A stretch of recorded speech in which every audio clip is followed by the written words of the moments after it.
that I really want to focus on at this time, but over the course of the year, I will do so. New teacher orientation, I thought we had a great start. Dr. Fresco, real quickly, do you want to comment on that? I know we had, about 50 new teachers? Dazzled them with our brilliance, welcomed them to the school district, and really excited to have a really great group of young and old folks, just veteran teachers and brand newbies that are really excited to be in Fort Morgan, and had good days of professional development with them, and it was really good. That's great. And I would just, it is working. I just want to compliment Dr. Fresco, Mr. Boyer, just for their work with our new, in fact, everyone that helped out. They really did a nice job. Our community had a breakfast, an orientation breakfast for all of the new teachers, and I've never seen something like that. So it was really a wonderful start. Community forum, just to inform the board that I took part in a community forum on race relations and community policing. I thought was very, very informative, and got a lot out of that. Public school calendar work right now. Dr. Fresco and I, in terms of analysis for additional collaborative time, we're still in process on this. Right now, our administrative team is meeting next week just to look at some of our performance frameworks and our growth information, and we want to really use that as the first steps before we would come back to the board with any sort of recommendations on additional time. We want to see what the data is saying to us, and how we might go about better organizing ourselves to address some of the issues, the student achievement issues and our performance issues that we see coming out of the data. So we're not there yet with making an actual recommendation to the board. Professional development start of the year, again, I thought, I skipped that accidentally, but I really think we've had a great start to the year again. Dr. Fresco, do you want to say something about the start? Wish most of you could have made Christian Moore. He's the founder of Y-Try, and we had all of our certified and classified staff come and listen to him, and thanks to the Northeast Colorado Health Department for sponsoring Christian as a keynote speaker to come and talk about resilience. It was really it was pretty powerful, and I've had a lot of good feedback from people. And I think we've just had a great start in all of our buildings. We've really gotten a lot of work done from all of our principals. I know Dr. Fresco has really done a nice job in providing all of our principals and all of our instructional coaches with the information they need to really conduct some high quality professional development. And all I've heard back from principals and teachers is just a very great start that we've had. And I know I was over at the high school and I saw some of the work that you folks were doing. Is very, very impressive work. So good starts for all of us. District newsletter, again, that's just there informationally. I already talked about some of the work we're doing with the administrative teams. The Great Schools, Thriving Communities ballot initiative. I think you've seen some of the information that I've sent out to you that initiative is out there for the November ballot. There is an opportunity, as you look at some of the attachments I've put on here, there is an opportunity for the board to consider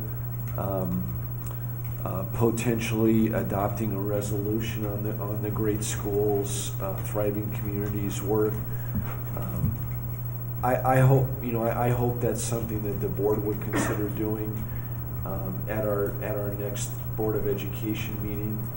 Again, I think one of the real strong documents that I've attached there is that quick facts sheet on great schools, thriving communities. And again, it talks about revenue being, how that revenue is raised. It says it's financed by, initiative is financed by Coloradans through an additional tax on federal taxable income above $150,000. Talks about how the revenue shall be spent, local decisions about the best use of new funds.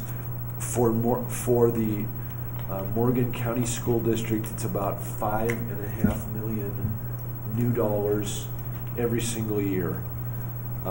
Another real important piece in terms of being able to talk about this initiative in my role as superintendent and in the board's role is when the initiative is explained to community members. Again, you've got to post what the arguments for the initiative would be, and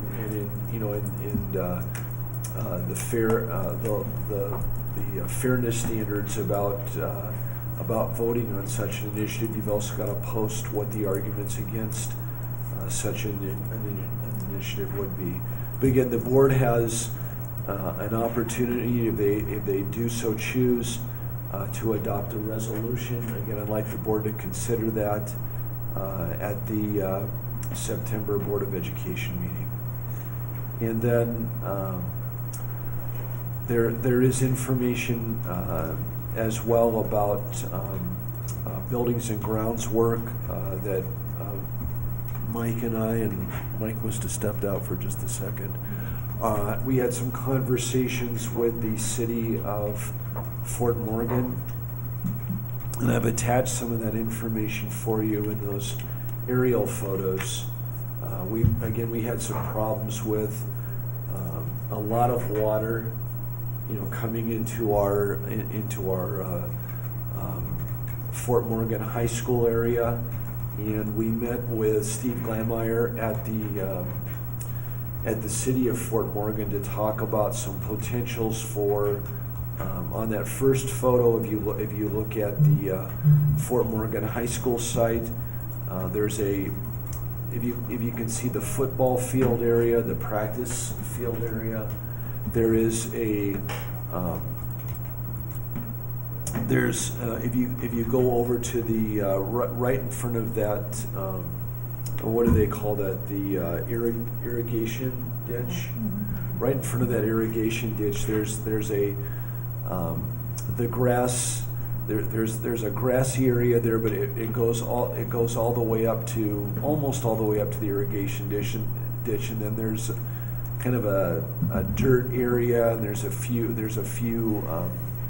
trees and bushes within the area. And one thought that Steve Glanmeyer had was to actually dig a retention pond just about the length of that area, again, as a place just for the water to flow when it comes down Sherman, because the only other place the last time with all that rain for that water to go was back down the driveway there, and then go into the rear of that building, and it causes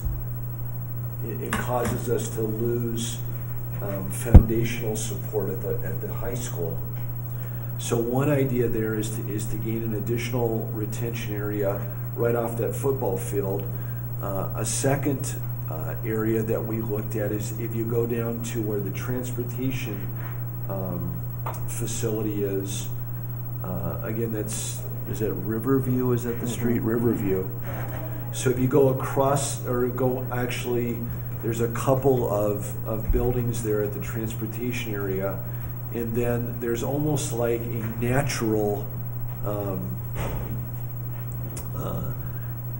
area there at the very far right of your screen, where again they're looking at another retention pond being built in that area.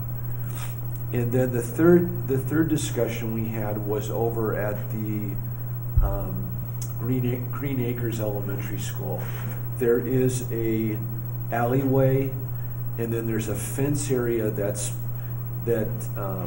originally went all the way up to the alleyway, and now that fence area has been pulled has been moved closer to the grass area for the grass area of the playground, and it's created again an opportunity for City of Fort Morgan to come in and build a third retention area for us, in order to capture overflow water. The last discussion we had was, beyond just the retention areas, was to look at an access off of, I'm trying to think of the roadway in front of Green Acres. Sherman. It'd be Sherman, okay. So access off Sherman, right now there's an access off Sherman, and it's into an alleyway that's just a gravel alleyway, and then it goes onto the actual asphalt parking lot. And the other discussion we had was to actually cover that first section of that alleyway with asphalt. So again, the discussions, the retention pond discussions regarded City of Fort Morgan paying for those retention areas. And in this last case of Green Acres School, they would actually take over that entire area. That would not be the district's anymore. And then in the alleyway work, the discussion there was for our school district to pay for that asphalt area, or that asphalt drive area. So again, I thought we had wonderful discussions that way, and I really do believe we're going to be able to get something done there. And then the last issue again is just an informational issue on the Economic Development Corporation, and the fact that there is a group of entities within the area that are trying to, trying to encourage and support the City of Fort Morgan in the development of additional housing for the area. So I know that's a lot of information. Most of it's, informational, but any questions by any members of the board for me? Okay. Thank you. Thank you. Thank you, Dr. Hammack. Moving on, Dr. Frasco.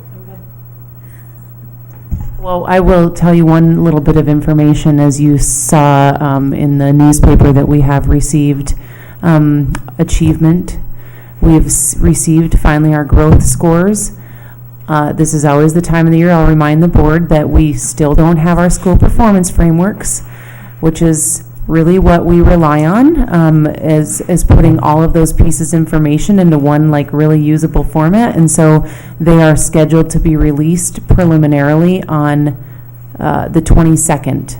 And the state has held pretty true to their timelines, and so as soon as they are released, I will just know that they're preliminary. I will send an email to the board. You can have all that information.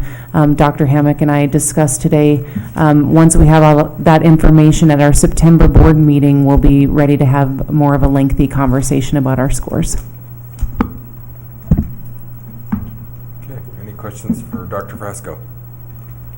And we've moved our CFO to the end of the meeting. So, Mr. Boyer. Thank you. I just wanted to talk about the vacancies and hires and what's going on in that regard. So the district currently has 17 classified openings all throughout the district. Other openings include a nurse position. So this would add a third nurse to the district staff. Still looking for 2 psychologists, part-time math teacher and counselor at the high school, 1 certified position at Lincoln still, the math, science, health. Vicki has taken that class for the time being, but we have a headhunter looking and planning on a job fair here specific to that position. 1 industrial arts drafting position at the middle school for second semester. We are not going forward with that class for first semester. And then exciting news, our first international hire did arrive in the U.S. Yesterday and in our district today. So our sixth grade sped teacher at the middle school, first one from outside of the country, is raring to go. So she's excited to be here. And then our second one will arrive a week from today, and that's on a J1 visa. So Where are we're they coming from? the Philippines. And we're still looking for our next transportation director. So that's a scoop on what's going on, vacancy and hire-wise in the district. Any questions for Mr. Boyer? Okay, thank you, Mr. Boyer. Discussion items. Our first discussion item is an athletic trainer at the high school. So, yeah, and so we have Mr. Chisholm to talk about that. Do you want to?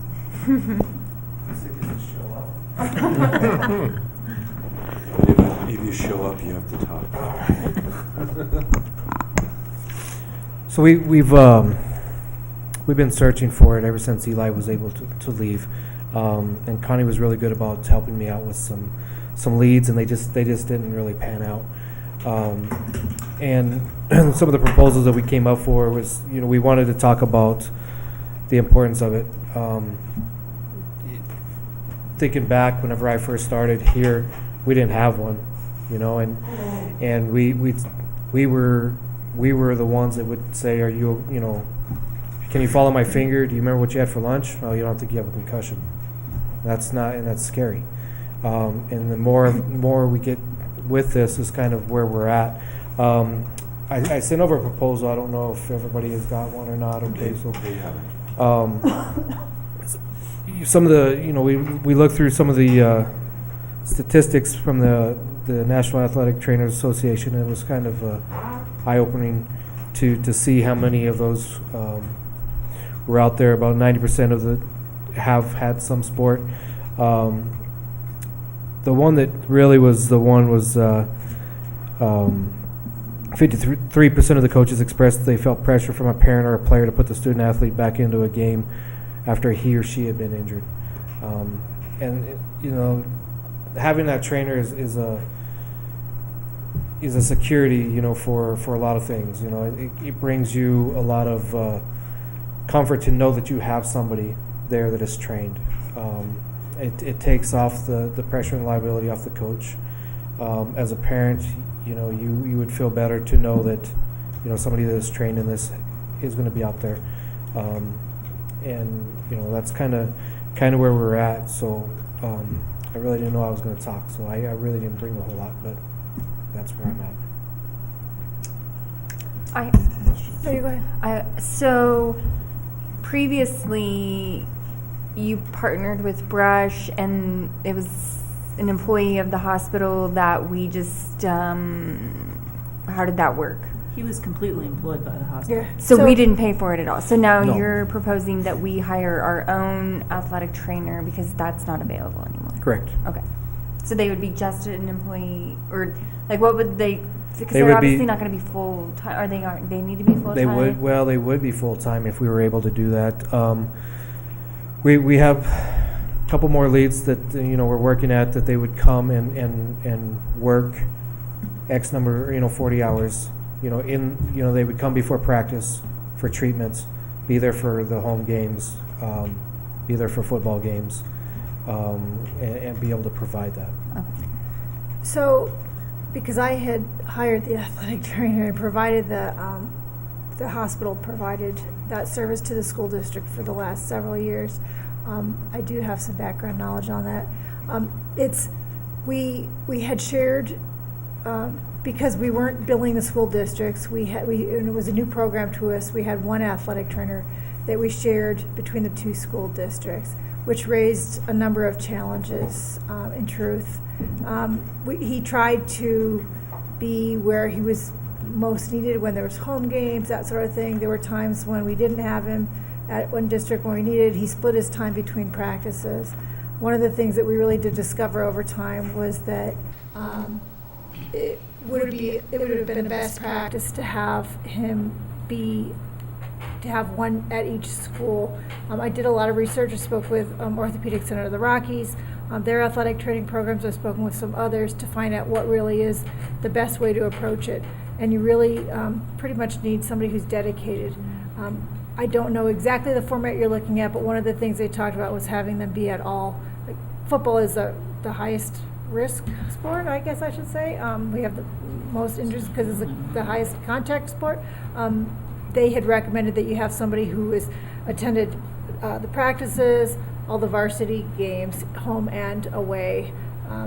They do things like take care of the training room, give a lot of conditioning advice, treatments for students. There's a lot more that goes into it than just standing there on the sidelines, working with the coaches, doing some training with the coaches, stretching, conditioning kind of thing. And also, the vision would be that they'd be able to do like a 7th hour, and if they're a certified athletic trainer, they would be able to teach, and we'd be able to get student trainers involved, and that would help with the field as well. Because, for the, one of the big challenges for the trainers is there's a lot of kids that go out there that have their ankles taped before, and we're not talking just football, these are for volleyball, basketball, and those are some of the things that they do incorporate into a student trainer program and all. So it's really become something that most school districts have. All school districts need who have athletics. So I think it's a. I think. Okay.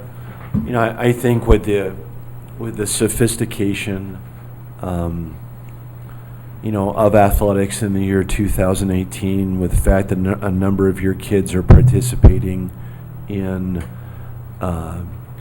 traveling team leagues, I really believe that the trainer position has, especially in larger schools, and we're right around 1,000 kids. It's something that, with the number of kids we have participating, and the potential for injury if proper procedures and conditioning methods and training methods are not followed, it's a huge responsibility on coaches, and I just believe you need somebody who's got some very specialized training in those roles, and all it takes is for someone just to get hurt where where a parent or some other group could say, hey, you folks were negligent in how you prepared this person or this student athlete, or how you made sure that they were properly ready to go back on the field after an injury. I think it puts a tremendous burden on coaches, and I think it's something with school districts. It's just a necessity in our time. Assuming that we would be in support of this, what are you looking for? I mean, I think I personally would be, as long as it were for all sports, but what are you looking for from us? What is the next step? We're asking for an approval that we can go out and try to hire an individual as a full-time athletic trainer. Okay. And again, that I just want to clarify here, that person is going to serve all of our kids in all of our sports. Thank you. All of our kids.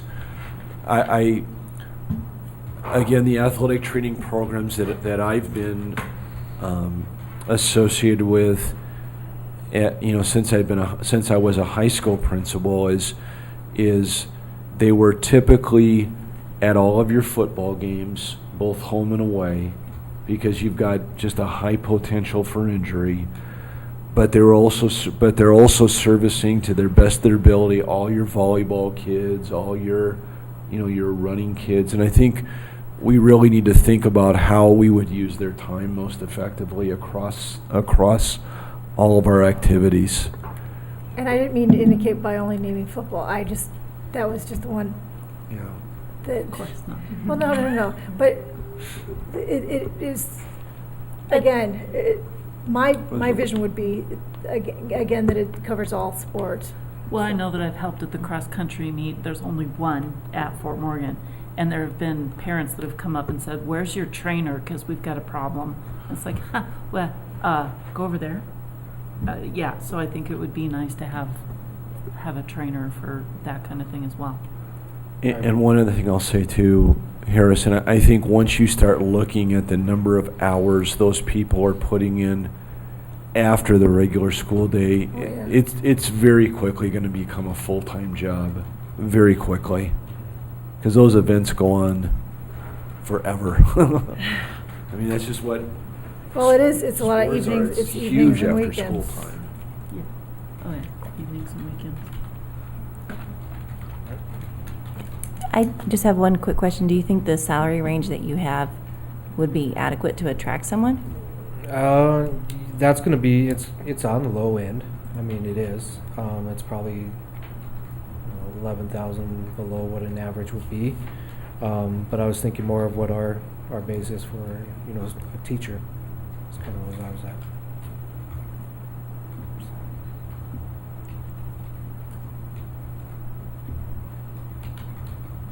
Well, they're going to be on the teacher salary schedule. So, I mean. Most likely, yeah. Yeah, so, I mean, we can't change the salary Sure. schedule. We just have to see where they would be placed with their education. Their education or years of experience? Yeah. Is that what you're talking about? Well, both. Sure. Yeah. Okay. Thank you. All right, thanks. Thank you. Next item on the agenda is a discussion about board secretary proceeding, moving forward, making necessary policy changes. Do you want me to go over this, or did? Mr. Yeah, Boyer? so, Mr. Boyer and I have talked a lot about this, and I've reached out to Mr. Gherkin about this as well. What you have in front of you is a proposal for a board secretary position for a member of the Board of Education to serve as the secretary for conducting and running the Board of Education meetings. And that means, again, that person is not taking notes during a Board of Education meeting. The idea would be to have my secretary, the superintendent's secretary, be seated out in not up at the head table. Can I call this the head table? At the board area, but be seated off to the side somewhere, and that person's only function is to transcribe the minutes of the meeting. They have no voice in the meeting. They certainly have no managerial or leadership function in the meeting. They're just there as a note taker. And then Mr. Boyer and I have reviewed policy, and district policy allows for us to designate a member of the board as the secretary during that meeting. And, Mr. Boyer is assuming that function right now. And their essential duty would be to allow the meeting to progress by calling out for voice votes or individual votes on an item dealing with finance, or a vote of the whole board at one time. But they just allow the meeting to continue to proceed in an organizational sense. And again, our policy supports that. Do we need to, do policies need to be revised, or can we do that within? Mike, you want to talk about that a little bit?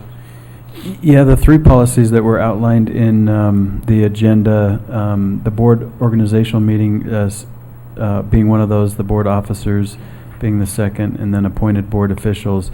In the board officers policy, BDB, it specifies that a staff member may serve as board secretary, and then it also indicates duties.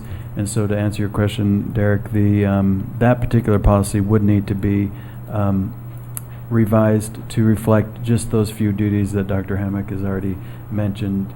So the board secretary is that signer of all contracts, and both fiduciary and otherwise, and that they would be the roll call or the voice, in those meetings. And then I guess there is a line in there that talks about the individual being the holder of the official seal of the district.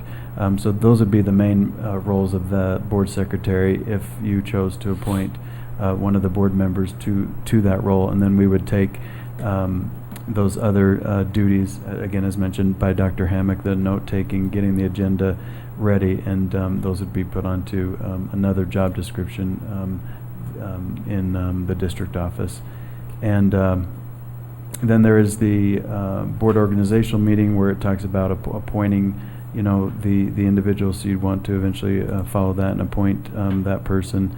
And then there is the BDC, and I can't remember off the top of my head, not having it open in front of me, what that one refers to. But that's, I believe, the one that says, in a nutshell, that the board may appoint its own member as the board secretary. So that would be the only one, I believe, that wouldn't need updated, if I'm not mistaken.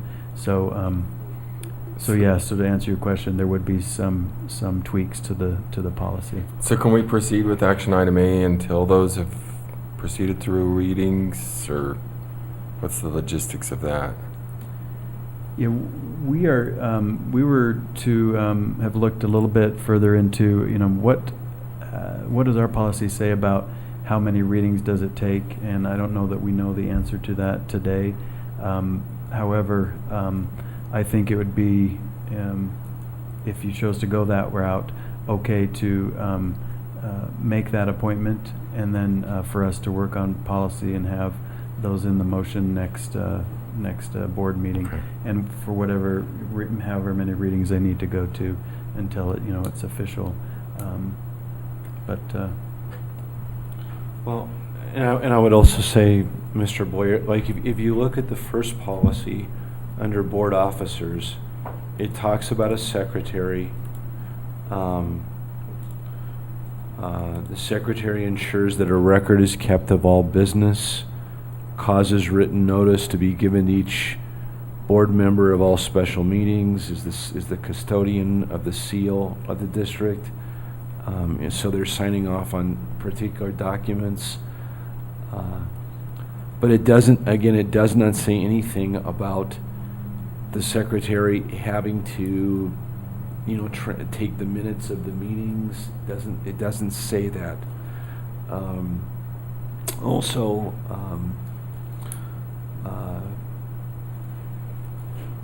excuse me, I opened the same one again. Also, it says under appointed board officials, that's the one document where it says that you would be appointing a staff member, because we have another document that's contradictory to that. It says the board may appoint a staff member or may appoint a member of the board. So we would have, this is the one document that we would have to alter.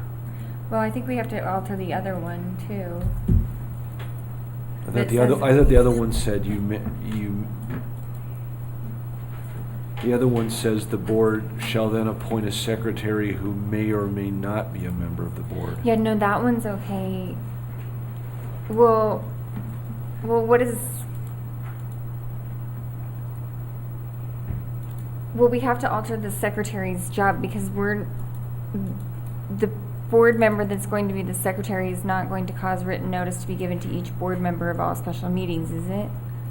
Or I guess I'm confused again as to what we're going to do and not do. Yeah, that's the one I do believe we'd have to alter Yeah. a little bit. So I think where there's 7 or 8 items there Yes. that board secretary Okay, does, sure. we'd shrink that list down to 3, Yeah. specific to the board member taking on those 3 roles of roll call and the signing and being the keeper of the seal, so to speak, and the others just being put on another job description. That would be the one that would need the most work. Okay, okay. Okay. And in our conversations with other districts, it's not uncommon that a board member be that board secretary, and they sometimes call the other person that, and Dr. Hammock's saying that his administrative assistant would take that role, they call that other person the recording clerk, secretary. or recording secretary. So that's the one that does and keeps the minutes. Because and- you see a lot of like resolutions or other legal documents that are acted upon by a board. They typically have a line for the board secretary to sign off on. Right. Yeah. And that's And that should be a member of the board, not a staff member. yeah, they attest to everything that comes out with the Derek with the Derek signature, with the board president's the Derek, with the board's president's signature, and then they're attesting that that's true document or getting attestation late. of what It's like occurred. Beyonce. It is, yeah. So I had one quick question then on the board organizational meeting attachment. So then we would need to change that then, so like the third paragraph would say, the fourth paragraph, nominations for president, vice president, secretary, and treasurer shall be made from the floor and voting by secret ballot, then that, we would need to change that as well. Because then if they would be a member of the board, and then you would, No, it covers it later. It says the president, vice president, treasurer, and then after that it says the board shall then appoint a secretary. who may or may not be a member of the board. But then, I mean, do we need to lay out the terms for that person as well? I mean, once you're the secretary, you're secretary forever? Or, I mean, I just am wondering, do we need to Yeah. treat that office the same as the other three? Right, because at that point, it was treated Because forever. I as think that they were employed. They were, that Well, was when it was a actually- staff person, so I think would we always almost read- think that you would need to, However, we don't vote by secret ballot either. We do for the president, vice president, yeah, the treasurer we do, We did? or president, vice president anyway. we had little pieces of paper. That's different in our organization. We had to do that, We did? because I was the only one that voted no for myself. Oh, and then we just turned them in and she read them aloud that same Yeah, night? but we can Oh. tell your handwriting. Sorry, Sorry. sorry, Lauren, that was That my was- fault. I didn't vote for myself. Yeah, we did. Handwriting gave it away. Yeah. Oh my gosh. You were probably in shock still. Okay, I'm good with that. Keep it. So I don't know, Yeah. again, do you want to make it the same Well- as the other offices? I don't know. I mean, we wouldn't have to this time around, but I'm just thinking if we're going to revise policies, we might want to look at that one as well. Because if it's going to be a board member, we should just make it the same. I agree. And I'm certain that CASB will have some good information that we can glean from for those very same things you're talking about. We can come back with recommendations at our next meeting on those revisions. Okay, moving on to the consent agenda. Before you have a personnel action report and a list of checks. I move to accept the consent agenda. I'll second. Is there any discussion? I'm gonna, just for the record, I'm gonna abstain because there's a check to me and I also have a relative that's on the or the personnel action report, so any discussion? Okay, roll call. And I'm sorry, it was Connie Weingarten with the motion, and who seconded? Melissa. Dr. Smith, okay, sorry about that. Derek Gherkin, Abstain. Terry Lapp, Aye. Trish McLean, Aye. Todd Schneider. Aye. Lauren Sharp. Aye. Melissa Smits. Aye. And Connie Weingarten. Aye. Motion passes. Next section of the meeting is the action items. Action item A, consideration to nominate and approve a board member to serve as board secretary and make a need to change the board policy.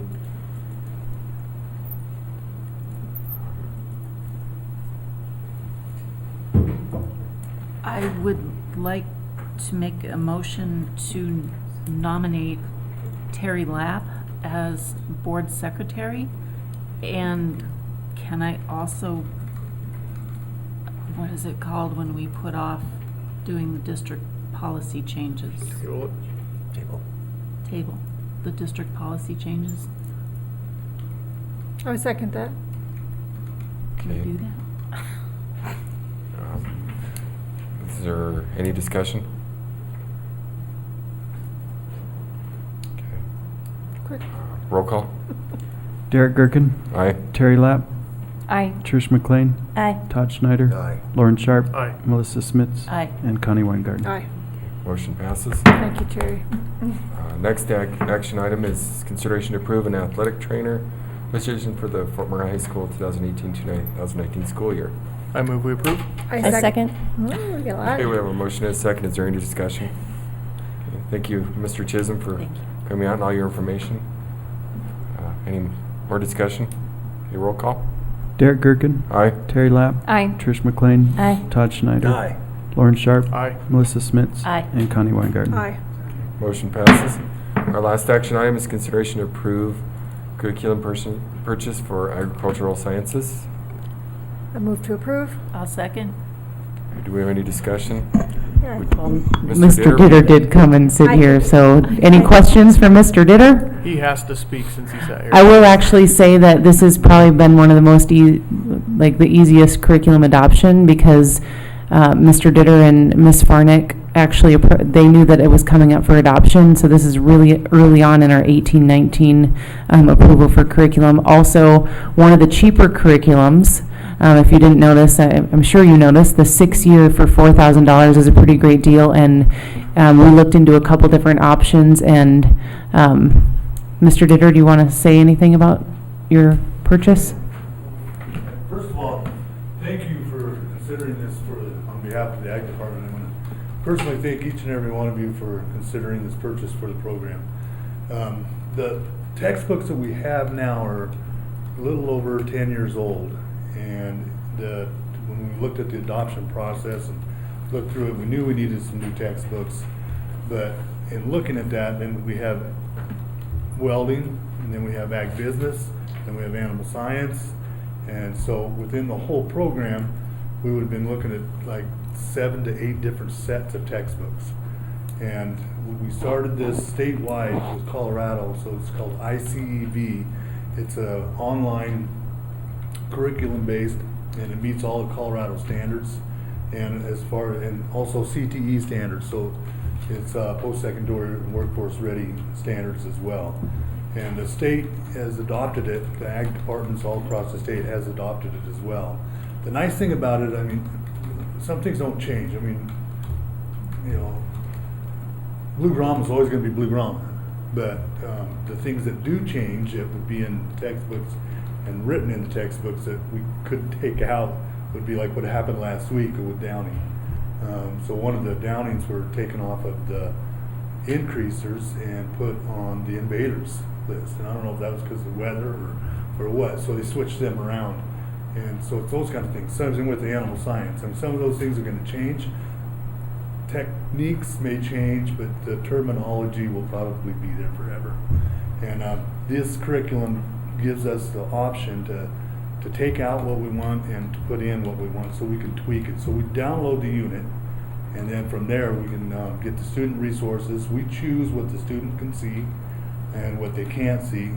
So they have a study guide. If we want to put this portion of the study guide in, then they can. And then it also works well. It's Google Classroom friendly, and so we're not printing out tons and tons of paper, and the kids have it online. And it's just extra nice because when we assign the homework and say, well, I never got it, I was like, I know where you can get it. And so it's right there. So, you know, that's nice too. So other than, you know, that, and we did use it last year. The whole state of Colorado used it. The CCCOES or CCS now, but they adopted it for Colorado and kind of got to pilot it. And so we had the full version last year and we used it and really did like it. So this is why we thought, you know, rather than textbooks, we'd probably be better off going on with this.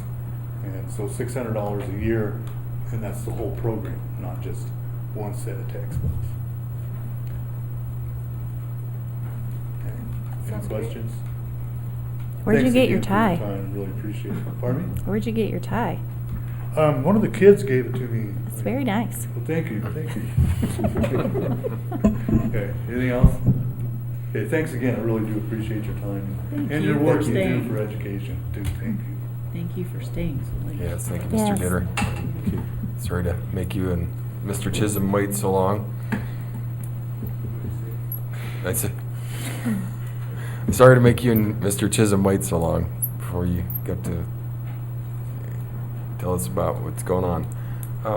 Any more discussion? Okay, roll call.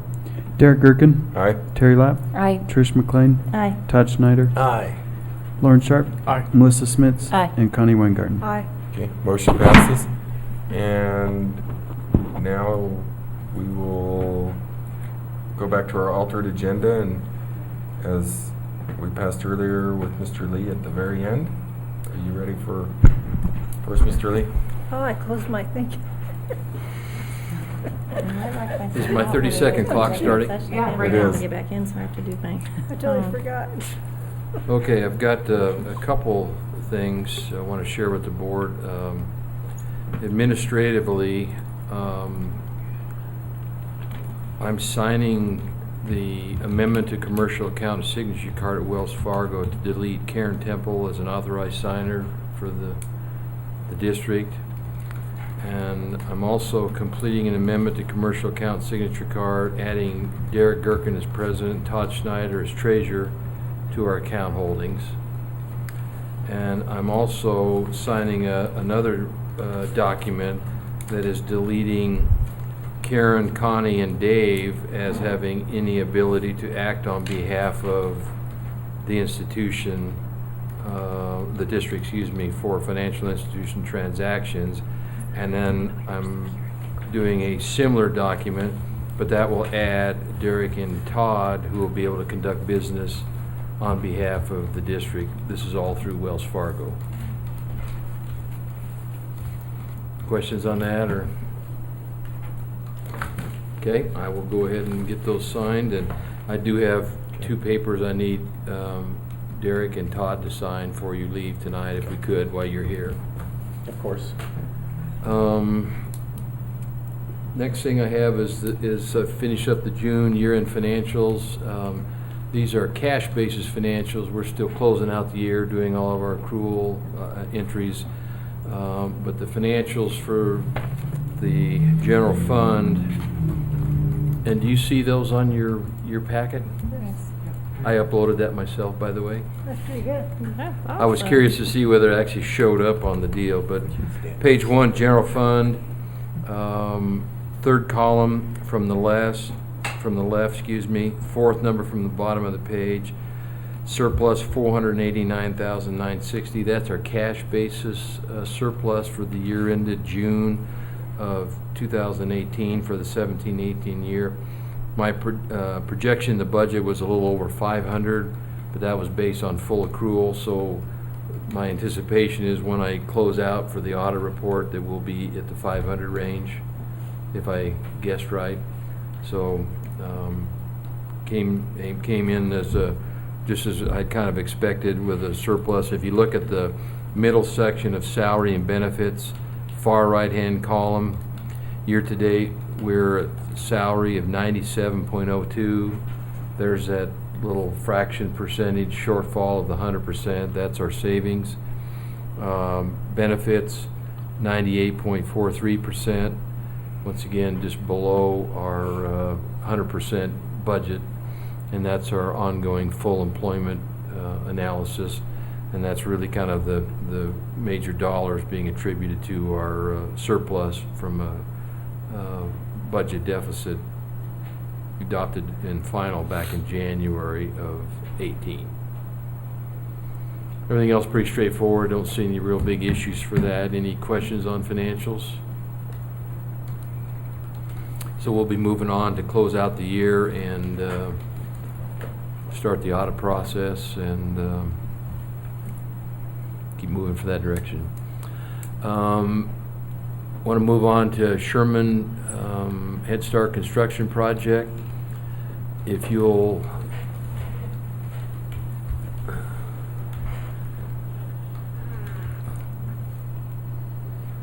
this change order and this change order here was to convert that concrete only spot and add the gravel. Well, maybe that's the concrete and the gravel here, make that all concrete. And this is the fire lane to support the fire truck right here.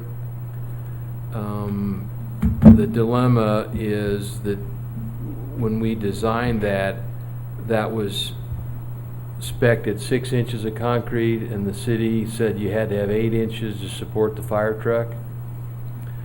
So this was the proposal we were doing it, but as I found out in today's meeting, that the change order repricing did not include the 2 inches to go from 6 to 8. We did further soil compaction tests when this was all over excavated for the 2-foot, 6-foot dilemma that we also previously discussed. And our compaction came out far superior to what was originally anticipated. So the dirt compaction here was greater than what was required to support 8 inches. So the city has signed off with dirt compaction and a 6-inch fire lane. So we're out no additional money. Oh, good. But There's always the but. if you go to the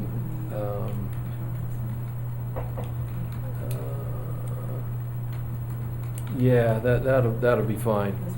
Yeah, pardon my ugly scratchings on here from a prior insurance claim drawing, but this is where that new little mini Head Start wing is going to be that we were just discussing.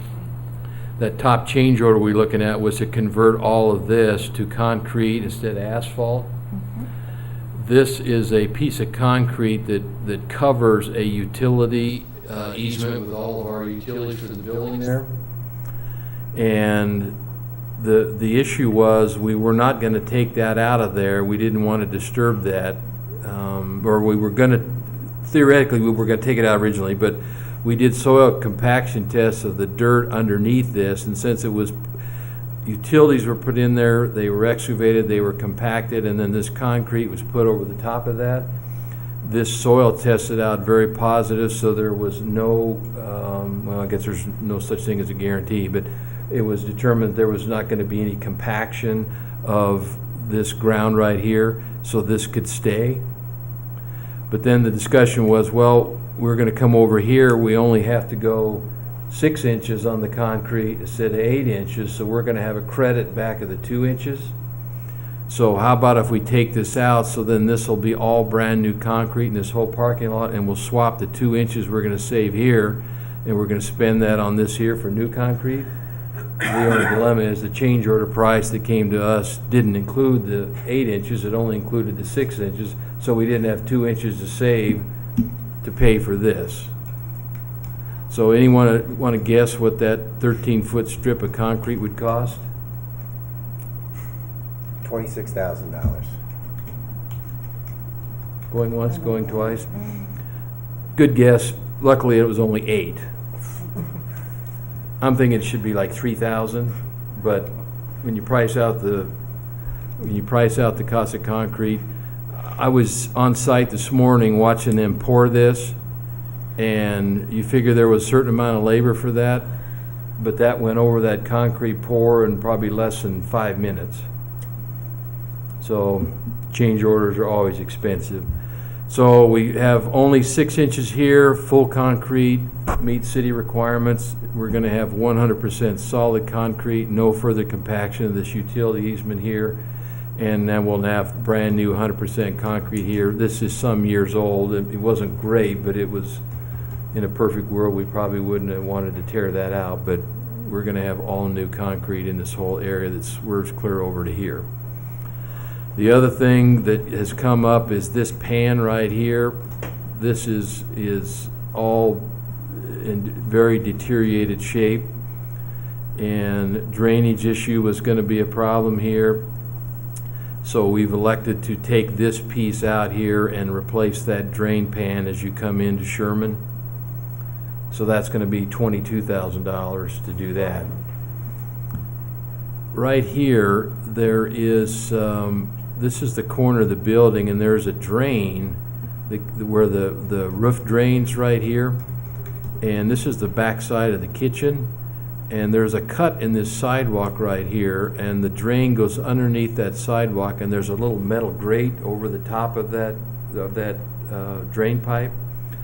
But the dilemma is the drain pipe then drains right out in the parking lot into the curb here, and we plow this, and if there's any kind of snow that's pushed up against this curb where the buses pull up, that water goes nowhere except just run out on the parking lot. And we had a slip and fall this last winter right here that was about $100,000 workman's comp claim to post-surgery and all that. So we've had them put in a trench once they were tearing this out to replace this.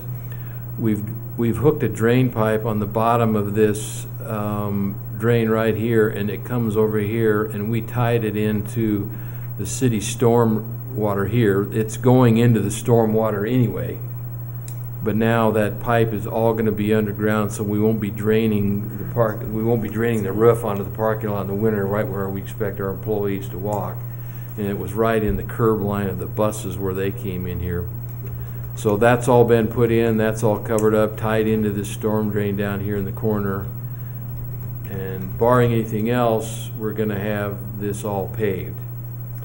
The dilemma is we had some weather delays from last week, and they were supposed to have this poured.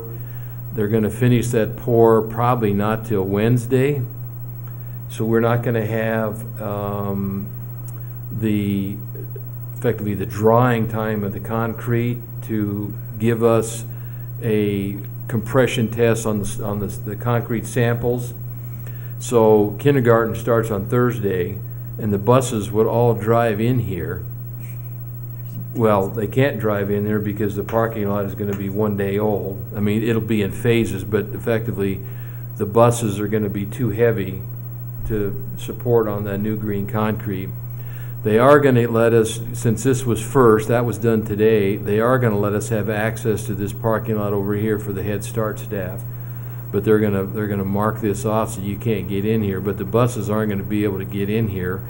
Thursday is the first day of kindergarten, and all the parents are coming to the school to walk their kids to the first day of school in kindergarten. And the buses are going to have to pull up here to the curb, and this is going to have to be our exit spot. So we're going to need to work with city police to have us help control this, because they're going to come early to get a parking spot so they can park to walk their kids into first day of school, which is kindergarten. But this has to be kept all open, because this is the only spot we have left to get our kindergarten buses in, so the kids can then walk across. This will all be concreted, it'll all be striped, but there'll be no driving on it. But the buses will have to pull up here, and then the teachers will come out and get their kids off, and then they'll have to walk in to the school. We're going to have to coordinate with PD to help us control this, because this will be kind of a cluster on Thursday morning.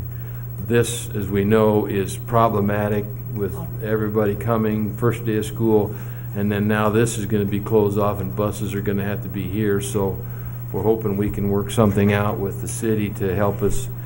We don't think we're probably going to be able to effectively control that, because there can be no parking here.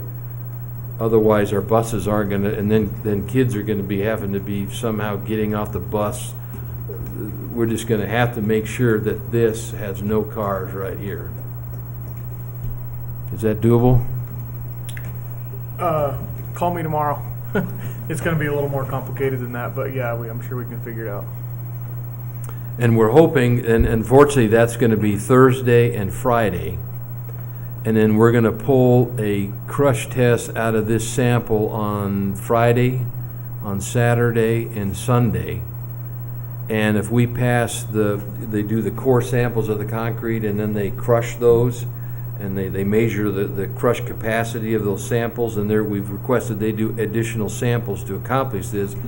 But if they meet the crush test on Sunday, then this would be abandoned, and we'll be able to drive in here and bring our kids in the normal bus route, and just like they've always done. But if that crush test doesn't hold up on Sunday, then we'd be back to this maybe for another day on Monday. But Tuesday would get us 7 days on this, 6 days, and 5 days on this piece. Is there some reason they can't run the buses and through where the parent lane usually is? This right here, Yeah. Oh, that's crazy. there you go. It is Well, oh a no, I drive parking that lot. every day when Yeah. school and Cargill are done, but isn't that better than having kids walk across? Well, but they Well, wouldn't be walking across traffic, they would be right Well, on the right. side and Well, walking across the parking lot. They can walk on it. They Yeah, just the can't- They just bus- can't, they yeah. can't drive on it. Yeah, the bus will exit right here on the curb, so the kids will be in no way involved in traffic, because the door would be like right here. They'll walk across this grass area, and then they'll come across the parking lot with their teacher's supervision. But, yeah, with the parking that's over here, the buses can't make that corner. There's not enough room for them to get in there. Yeah. What's And that? No, I'm Oh. sure It that's, would, but I've been around. I don't think that, because you've got that extra parking that's in the middle, towards the bottom of that parking lot. And I don't Unless know, they I couldn't park. I would be afraid to go in there with a bus. Well, but if they weren't allowed to park in there, like maybe the teachers might have to park further away. Yeah, I don't know. It's all the parents converging on his with the lane of cars all the way out to here, clear out. That's been the problem on Sherman Street is the giant traffic jam, but the control of this is going to be, and it's when you say probably more complicated, because now you're sticking a bus on the side here, and that probably has some restriction of this flow. Maybe I'm no traffic guy, but that may be the issue. But I was just telling Dr. Hammock, we'll have to get the traffic engineer involved in this. It'll be a little, that's why I said it'll be a little more complicated. I so I have think some we can thoughts. do that by Thursday. I hope. I think so. So if not, we're definitely gonna have to come up with a plan F. Well, we can talk after the meeting about a We'll couple get it. things and get some ideas, and I'll run it by them tomorrow. Okay. We'll figure out something. Okay. So everything else is kind of going on schedule, but we're working on. Go back to that other the other picture. There you go. That one right there. Hold on, I can.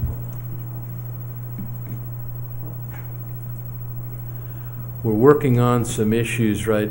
If you'll remember, this building right here is a metal building with peaked roof right down the center. This, as you can see, is a flat roof. And since there's a peak right here, there's a void right here that would technically allow some snow to build up. So we had to come in here and strengthen these trusses across here. That's where we found the odd beams that weren't actually on center. So they fixed all of that. But they're still in these rooms working here where they had to do that construction. There will be no kids in here until the September preschool starts. Kindergarten is all down here. We're thinking this is going to be acceptable, but the issue is with the start of school, this is now becomes a dead end because you can't come out of here because then you end up in a construction zone. And the issue is you can't have a hallway dead end with no fire escape, because this is cordoned off because you can't get into construction here. So we're hoping, since the kids are down here, this sounds bad, but these are just employees that are in here, that the state will give us permission to have that truly be what's called a dead end. On the end of this hallway. So our contractor and our architect are going to be conversing with the state safety, fire, police, whatever that is, to make sure we have this approval with the start of school here. We're thinking it will probably be okay because there will be no kids in this dead end down here, but we want to confirm that for sure. Well, we'll be in there since Preschool's not in there yet. Nothing. Right now, they're just working on Uh-huh. And So The- would there be a need for staff to be down there? it. That's their room. Oh, when they're trying to get ready. Gotcha, okay. And the Head Start folks are kind of using these last two rooms here as kind of a sort of a base of operation, but they started their home visits and their site visits, and they're going to be doing all that. But that'll all happen here. But we've got this little odd issue of issue right there. So, and there's a variety of other things, but no real financial impact to the district so far that I'm aware of. But we'll have another meeting next Monday and see what hops up. So we'll work with the city on this parking issue right here and get this kind of figured out here, because that is definitely a snag. Hopefully it's only 2 days, and then we can be back to our regular route on Monday. Questions on that, or? And we're really moving through the cash now. We got our fourth pay app in, which came today. Our owner's rep will do the Davis-Bacon compliance review on that, but that's just shy of $500,000, so the dollars are really going out the door now. And so we're going to be spending down the Head Start money pretty quickly, and then we'll be into our money. And the last thing that's kind of some more bad news, but if you can go back to that other ugly drawing. Yes. There is play structures. We had this little hut here, and I'm trying to see with the trees. I think the play structure is down here. Well, we took that play structure out, as in RE3, and we stacked it all up down here out of the way. But we're finding out now, unfortunately, that there are no playground vendors who will come in and reinstall that because of the liability issues of not having uninstalled it and having manufactured drawings and making sure that everything was perfect for them to take on the liability of reinstalling a used playground structure. And we're apparently not confident ourselves in doing that now. That we kind of thought that differently before, I guess. But so we're now in the process of getting some proposals to reconstruct a new climbing playground structure. But that is going to be out of RE3's pocket to cover that cost.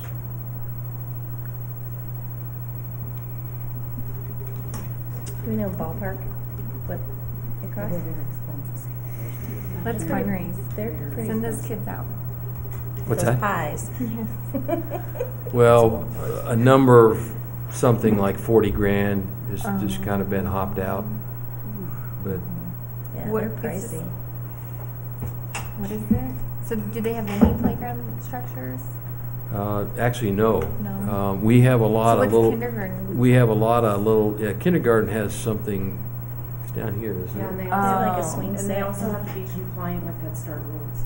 Their playground equipment has to be So is certain it parameters and. separate? Like Head Start can only go on one section, and No, they jointly use. so then the whole playground has to be Head Start compliant if they jointly use.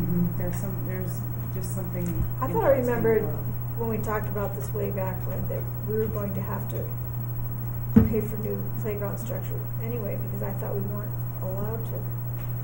Where this was unsalvageable when it was moved, and so that was effectively destroyed when it was tried to be moved. So we're going to reconstruct that. That's not going to be a big dollar item, but that play structure was definitely not on the radar screen, and duplicating exactly what we have.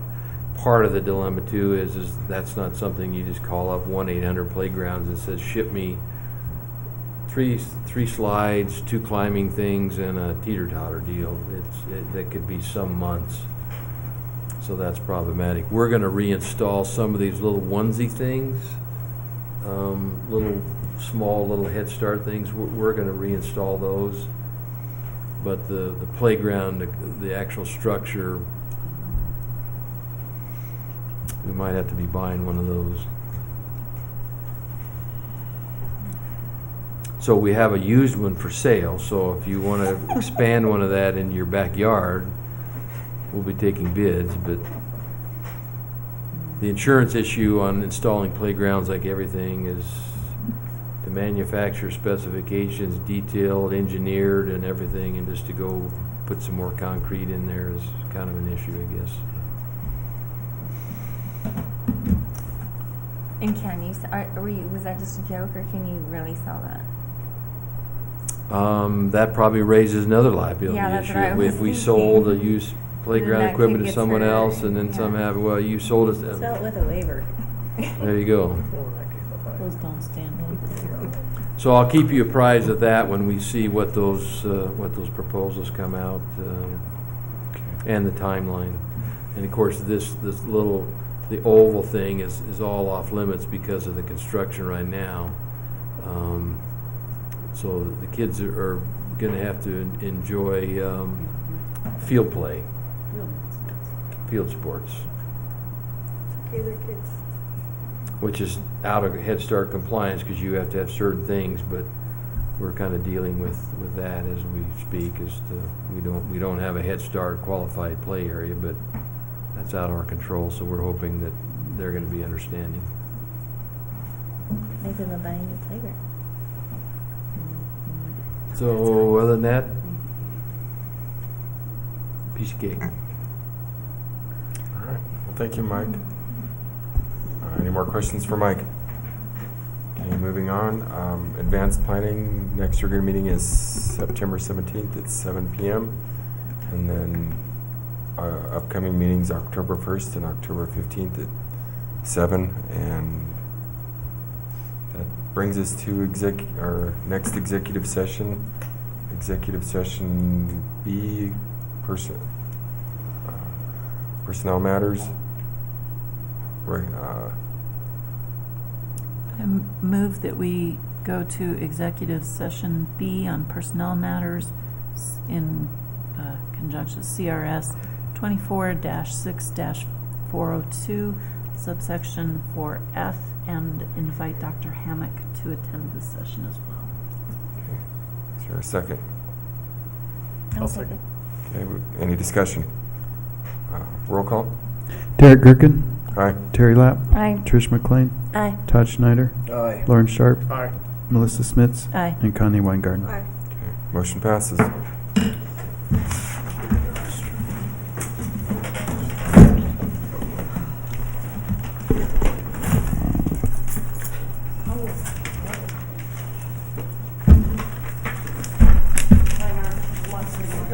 Hey, man. Thanks for being the Vanna White. Hey, no worries. Hey, I know how to turn the screen on now. It's amazing. See?